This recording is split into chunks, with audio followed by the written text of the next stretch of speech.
салом дӯстони азиз, боз як хонаи фурӯшии дигар дар маҳаллаи Сурхоб дар наздикии бозори Мергон. Хона иборат аз 7 утоқ аст. 4 утоқ дар шакли алоҳида ҳаммом ташноб дорад ки аллакай иҷоранишинон зиндагӣ мекунанд.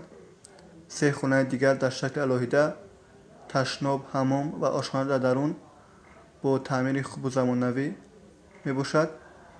масоҳати хонаҳо умумӣ 179 метри мураббаъ, масоҳати қитъаи замин 12 сотих мебошад.